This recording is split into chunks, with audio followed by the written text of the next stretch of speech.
नमस्कार दोस्तों, आज हम ऑफिस स्पेस सॉल्यूशंस लिमिटेड का स्टॉक एनालाइज करेंगे। ऑफिस एक स्मॉल कैप कंपनी है, इसका मार्केट कैपिटलाइजेशन 5100 करोड़ का है और कंपनी फ्लेक्सिबल वर्किंग स्पेसेस में या फिर को वर्किंग स्पेसेस में ऑपरेट करती है। तो कंपनी जो प्रॉपर्टी ओनर्स होते हैं, जो मॉल्स को ओन करते हैं या फिर बड़े बड़े ऑफिस को ओन करते हैं या फिर छोटे ऑफिस को भी ओन करते हैं, उनसे उनकी प्रॉपर्टीज़ लीज पे लेती है। 5 साल, 7 साल, 9 साल की लीज पे लेती है।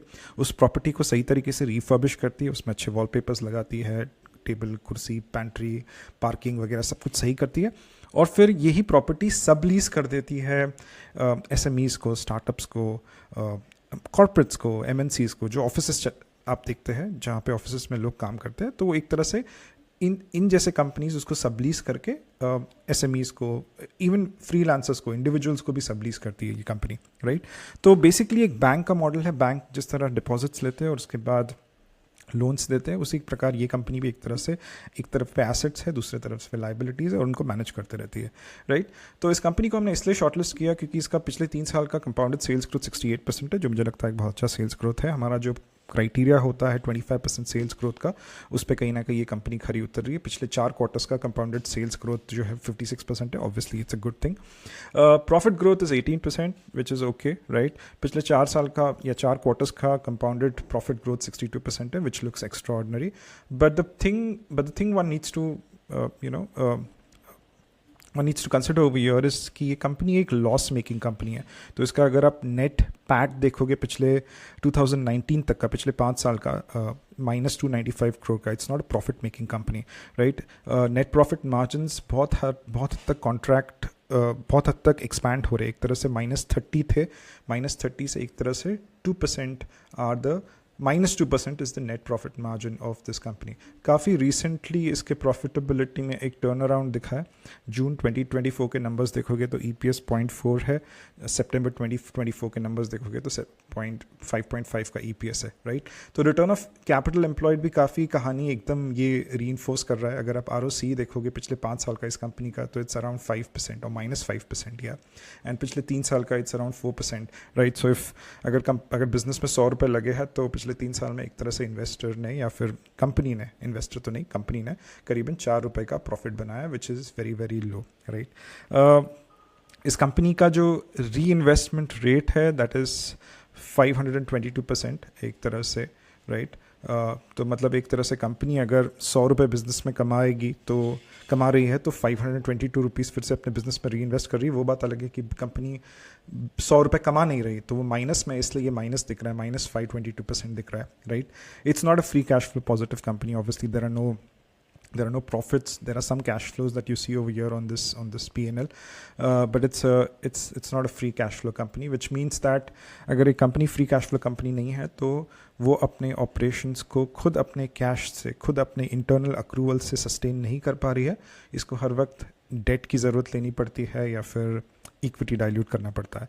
तो इस कंपनी का भी IPO पिछले 6 महीने में, I think 6 months back, the IPO of this company had come, मई में लिस्ट हुई है ये कंपनी, राइट। और अगर आप उसका स्टॉक प्राइस देखोगे तो कुछ वक्त स्टार्टिंग में थोड़ा ऊपर चला गया था, फिर I think for a predominant time, at least for the last 2 to 3 months, it has been flattish and downwardly flattish, right।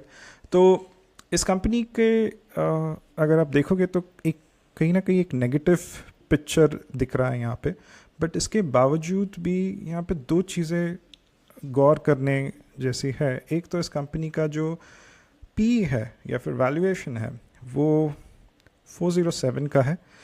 Price to book उसका 12 है। प्राइस टू बुक मैंने इसलिए लिखा है क्योंकि कैपिटल इंटेंसिव बिजनेस है, रियल एस्टेट का business है। नेट फिक्स्ड एसेट देखोगे तो 66 करोड़ था, वो जाके 1250 करोड़ बना, तो इसलिए मैंने प्राइस टू बुक लिया है। बुक वैल्यू इंपॉर्टेंट है यहाँ पे कंसिडर करने का। 12 है और PG देखेंगे तो 34% है। ये तो मतलब आउट ऑफ द पार्क है, राइट। तो एक लॉस मेकिंग कंपनी के इतने ज़बरदस्त वैल्यूएशंस क्यों है, राइट, एक चीज़। दूसरा चीज़ अगर आप देखोगे तो इसके FII स्टेक है 20%, 21% FII स्टेक्स है, which are like decent FII stakes. इसके DII स्टेक्स 20% है, which are again good DIIs, and there are certain good DIIs over here and FIIs as well, right. तो गोल्डमैन सैक्स ने इसके अंदर invest किया है। आपका HDFC स्मॉल कैप ने इन्वेस्ट किया है, इन्वेस्को, निपॉन, राइट। पब्लिक में भी आप देखोगे, पब्लिक होल्डिंग्स में भी तो कुछ जो काफ़ी फेमस इन्वेस्टर्स है उन लोगों ने इस कंपनी में इन्वेस्ट किया है, right.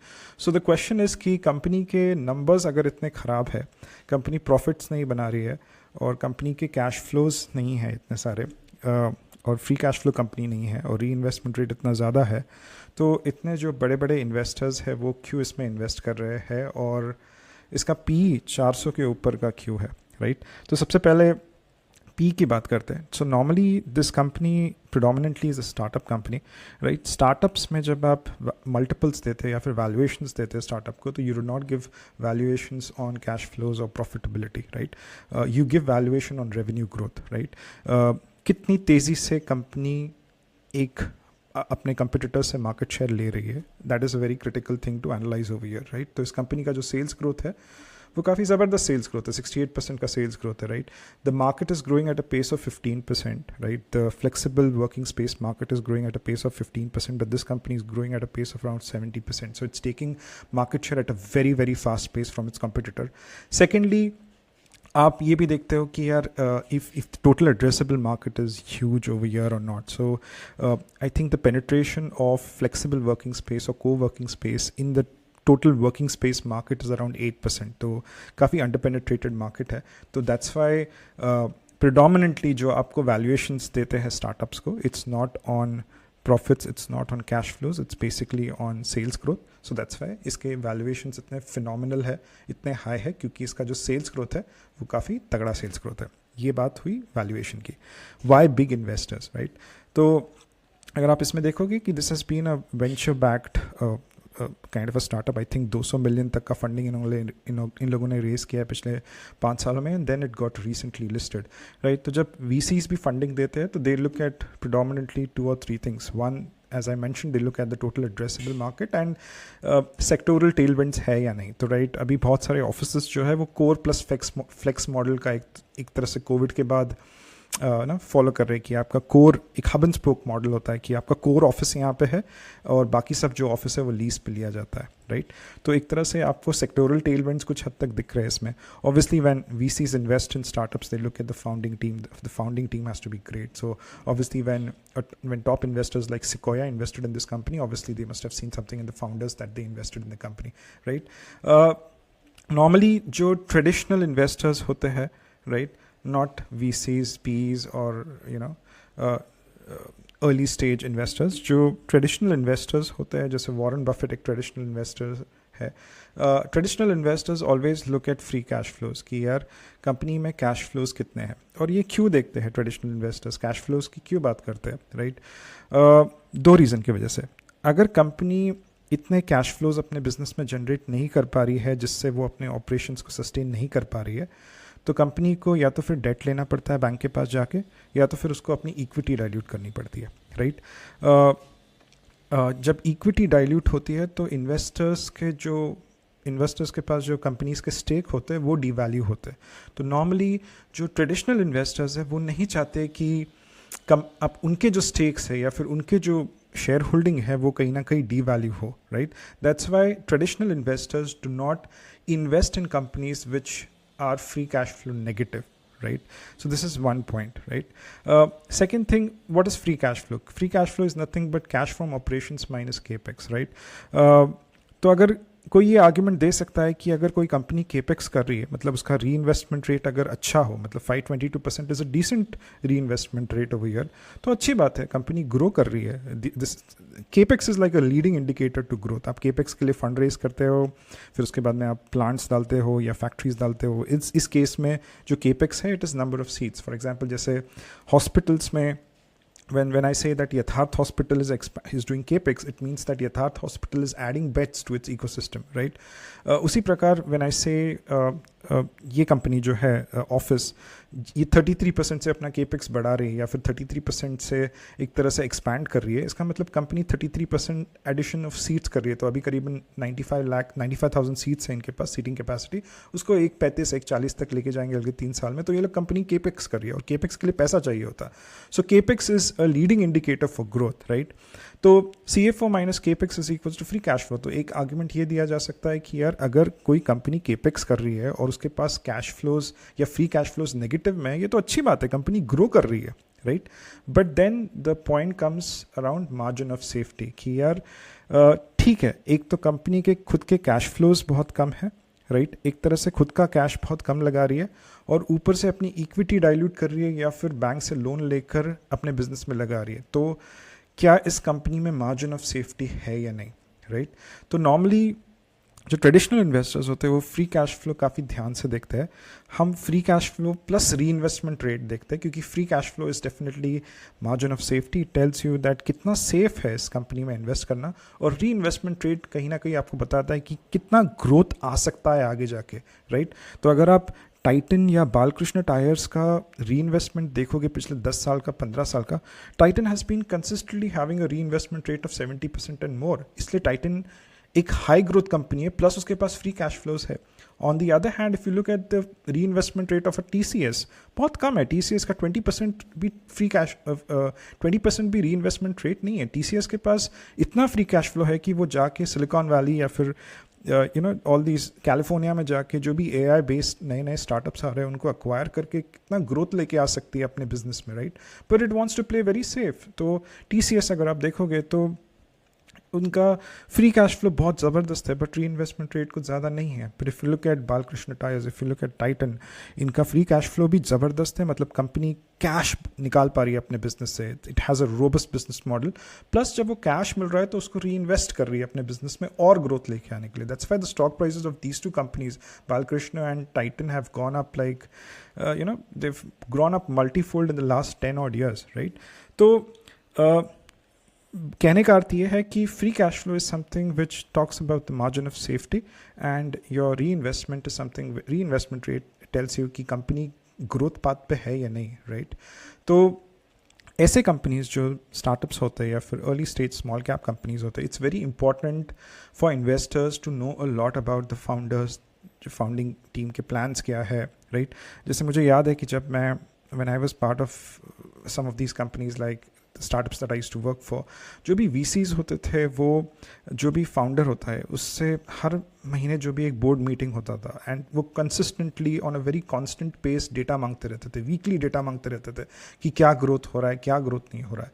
So these bigger VCs और these investors, individual investors as well, they are very close to the founders of startups and startups in the small cap space, so they get a lot of data which probably retail investors like us do not get. That's why we have to kind of look at these metrics and ascertain कि हम इसमें पैसा लगा सकते हैं या नहीं लगा सकते।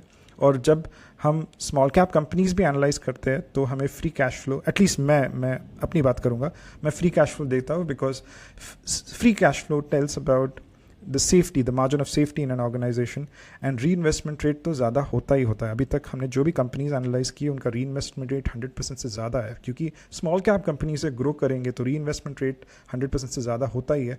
बट वो जो री इन्वेस्टमेंट हो रहा है वो पैसा कहाँ से आ रहा है? इंटरनल अक्रूवल से आ रहा है, इक्विटी डाइल्यूट करे तो नुकसान होगा over a period of time एक शेयर होल्डर के लिए, राइट। डेट ले रहे हैं, बहुत कम लोग डेट लेते हैं। मैं यहाँ के कंपनीज़ की भी बात करूँ या फिर US की कंपनीज़ में, तो US में एक टर्म यूज़ किया जाता है ज़ॉम्बी कंपनीज़। ज़ॉम्बी कंपनीज़ वो होते हैं जिनका अर्निंग्स जो होते हैं वो उनके इंटरेस्ट रेट से कम होते हैं। फॉर एग्जांपल मेरी सैलरी 1 लाख है, बट मुझे अगर इंटरेस्ट मेरे गाड़ी पे, मेरे घर पे करीबन 1.5 लाख भरना है, तो मैं कैसे भरूँ, right. So these are zombie companies. The interest that they have to pay on their loans is more than the earnings of the company. So ये कंपनीज जब बैंक्स के पास जाते हैं लोन्स के लिए तो बैंक्स उनको नकार देते हैं। ऑब्वियसली बैंक्स 1000 क्वेश्चन पूछते हैं और उसके बाद बोल देते हैं कि हम आपके बिजनेस में पैसे नहीं लगाएंगे, क्योंकि आपका बिजनेस एक लॉस मेकिंग बिजनेस है और आप इतने अर्निंग्स नहीं लेके आ रहे। तो ऐसे कंपनीज जो है वो रुके रहते हैं एक फेवरेबल इंटरेस्ट रेट रेजिम के लिए। तो जैसे फेडरल रिजर्व का 5.25% तक इंटरेस्ट रेट US में गए थे, अब धीरे धीरे कट के इंटरेस्ट रेट्स कम आ रहे हैं। बहुत जल्दी इंडिया में भी इंटरेस्ट रेट्स कट करेंगे। So when interest rates go down, liquidity becomes accessible for such companies. I am not talking about this company, I am talking generally about zombie companies which have lower earnings and higher interest rates, right. तो normally ये companies मतलब zombie companies जो होते हैं वो they wait for a favourable interest rate regime when interest rates go down and liquidity becomes accessible, and that's why they raise capital, because they raise capital via the equity markets because they can't raise capital via debt, right? So this was a brief about why, in my framework, I somewhere look at reinvestment rate and free cash flow, even if I am investing in the small cap space, right? So this was a brief about office space solutions. कुछ ज़्यादा इसमें discuss करने जैसा था नहीं, but मुझे एक startup दिखा, ये हाई ग्रोथ स्टार्टअप दिखा, तो मैंने सोचा कि इसको मैं एनालाइज कर लेता हूँ एक तरीके से, right? I hope you found this analysis of some use to you. If you have, please like and share it, and please follow this channel for more such videos. Thank you very much. This is not a stock recommendation. Please do your own research before you invest in the stocks. And thank you for your time. Take care. Goodbye.